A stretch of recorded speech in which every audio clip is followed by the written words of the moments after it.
To ఓహో talkies.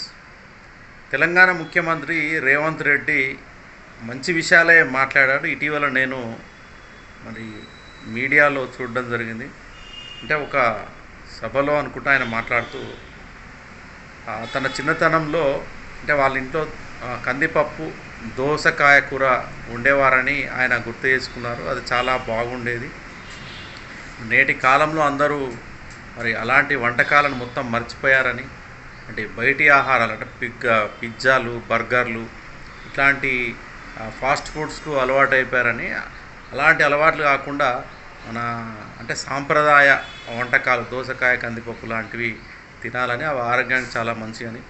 నేడు చాలామంది యువత అంటే కండలు పెంచడానికి సిక్స్ ప్యాక్ తెచ్చుకోవడానికి జిమ్ములకు వెళ్తున్నారని చెప్పేసి ఆయన మాట్లాడాడు. అలా కాకుండా మీరు కృత్రిమంగా ఈ కండలు పెంచకుండా ఈ దోసకాయ కందిపప్పు లాంటివి మంచి పోషకాహారాలను తీసుకొని మంచి ఆరోగ్యాన్ని కాపాడుకోవాలని, అదేవిధంగా సిక్స్ ప్యాక్స్ కోసం జిమ్లకు వెళ్ళకుండా దోసకాయ కందిపప్పు లాంటివి రెగ్యులర్గా తీసుకుంటూ వెళ్తే సిక్స్ ప్యాక్ అదే వస్తుందని చెప్పేసి ఆయన ఒక యువతకు కూడా ఒక ప్రోత్సాహాన్ని ఇచ్చేటట్టు ఆయన మాట్లాడాడు.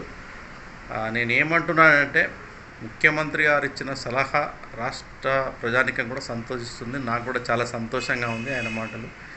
ఇప్పుడు ఏదైతే రాష్ట్ర ప్రభుత్వం అంటే రేషన్ ద్వారా అంటే సన్న బియ్యం అందిస్తుందో, అదేవిధంగా మరి రేషన్ ద్వారా మరి పేద మధ్యతరగతి ప్రజలకు కందిపప్పు కూడా అందిస్తే బాగుంటుంది.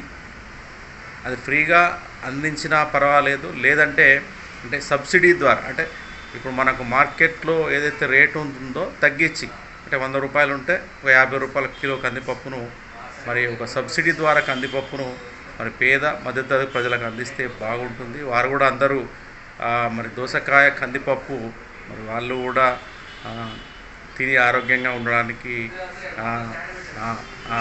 దోహదపడుతుంది. మరి రాష్ట్ర ప్రభుత్వం కూడా ఇట్లాంటి నిర్ణయాలు తీసుకోవాలి. మరి ఉమ్మడి ఆంధ్రప్రదేశ్ రాష్ట్రంలో మరి ఆనాటి ముఖ్యమంత్రి వైఎస్ రాజశేఖర్ రెడ్డి మరి రేషన్ ద్వారా కూడా పలు రకాలైన వస్తువులను అందించాడు. వంట నూనె, తర్వాత కందిపప్పు, ఉప్పు, చింతపండు. మరి ఇట్లాంటివి ఎందుకు ఇప్పుడున్న ప్రభుత్వాలు అందించడం లేదు? ప్రజలు కూడా అలాంటి విధానాలను కోరుకుంటున్నారు. రేషన్ బియ్యంతో పాటు ఈ విధంగా మరి కందిపప్పు కానీ, చింతపండు కానీ, ఆయిల్ కానీ అట్లాంటివి అందిస్తే బాగుంటుందని పేద ప్రజానికం కోరుకుంటా ఉన్నారు.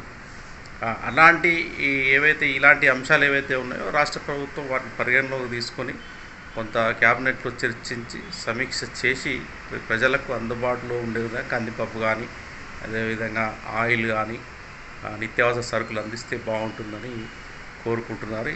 అంటే ఈ దిశగా ప్రభుత్వం అడుగులు ముందుకేస్తే బాగుంటుందని ఆశిస్తున్నాను.